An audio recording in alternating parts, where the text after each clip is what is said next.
আমরা এখানে বিএনপির বিরুদ্ধে না, মির্জা আব্বাসের বিরুদ্ধে না। এই কেমন রাষ্ট্র, এই কেমন সমাজে বসবাস করি আমরা যদি সিম্পেথি পাইতাম, জুলাই দিয়ে তো বড় সিম্পেথি পাওয়ার কথা ছিল, ঠিক না? এখন ধরেন পুরো বাংলাদেশের সব জায়গায় খালেদা জিয়ার পোস্টার টাঙানো হয়েছে, নিচে লেখা একজনের নাম। এটা কি সিম্পেথি পাওয়ার জন্য? আপনি কি বলবেন তাহলে? আমরা সিম্পেথির রাজনীতি করি না। আমরা সিম্পেথির রাজনীতি করলে রাস্তাঘাটে এরকম শুয়ে থাকতাম, বিভিন্ন জায়গায় যায় কথা বলে বেড়াতাম।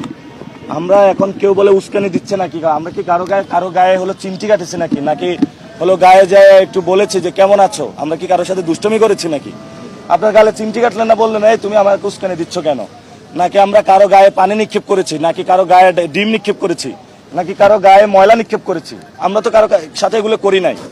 অর্থাৎ আপনি কাজ করতেছেন, ময়লা নিক্ষেপ করেন, ডিম নিক্ষেপ করেন, ইট পাটকেল নিক্ষেপ করেন, পিছন দিক দিয়ে এসে ঘুষি দেন, তারপরেও বলেন যে আপনারা উস্কানি দিচ্ছেন। এই কেমন রাষ্ট্র, এই কেমন সমাজে বসবাস করি আমরা?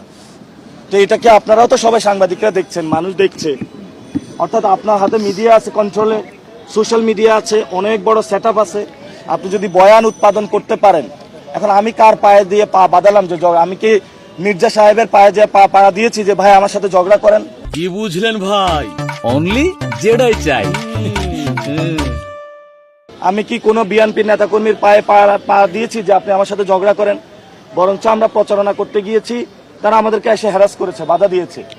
আমরা এখানে বিএনপির বিরুদ্ধে না, মির্জা আব্বাসের বিরুদ্ধে না, স্পষ্ট কথা। আমরা এখানে যুব দল, ছাত্র দল কারো বিরুদ্ধে না, আমরা সিস্টেমের বিরুদ্ধে। এখন এই এলাকা যদি চাঁদাবাজি চলে, এটার যদি পাহারাদার ছাত্র দল হয়, তাদের বিরুদ্ধে আমাদের ফাইট হবে। আমাদের